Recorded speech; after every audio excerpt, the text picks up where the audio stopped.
aqui eu montei aqui uma tabelinha com esquema, na verdade, das posições partindo do central na entrada de rede, tá? Então, na primeira rotação ele está aqui, depois ele vem para cá, depois ele vem para cá, depois ele vem para cá e saca, troca com o líbero e assim por diante, tá? Por quê?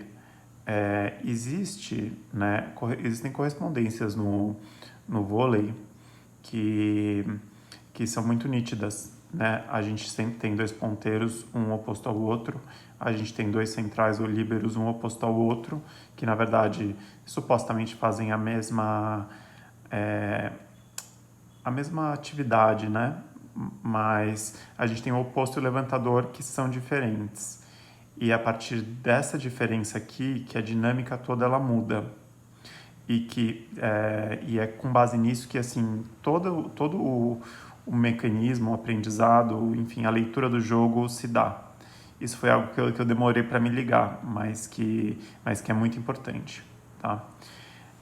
Então, primeira coisa, existem dois tipos de central, né? O da rede de 2 e o da rede de 3.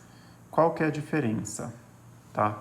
Se você olhar aqui o C1, por exemplo, que eu intitulei C1 e C2, se você olhar aqui o C1, o que acontece com ele? Na primeira rotação dele na rede, ele tem um oposto com ele, um oposto e um ponteiro. Na segunda rotação, ele tem um ponteiro e o levantador.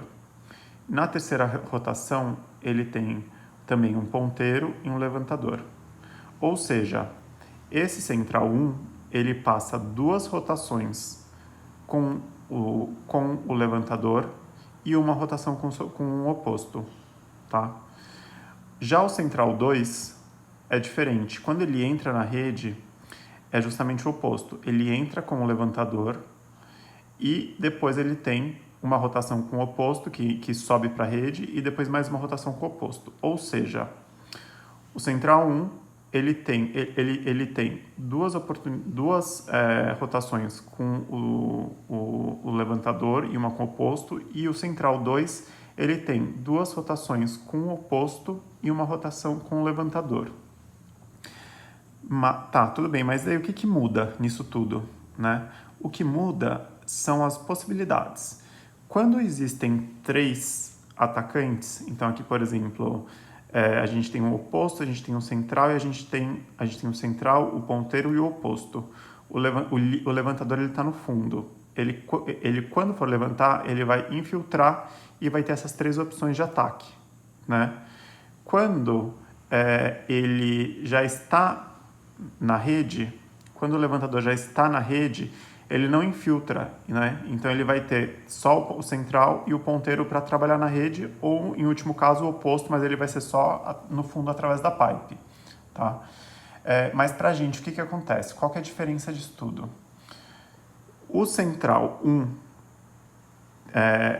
quando ele entra, o oposto está na rede, lá no fundo. Então ele não pode atacar de China, ele só pode atacar de tempo ou chute.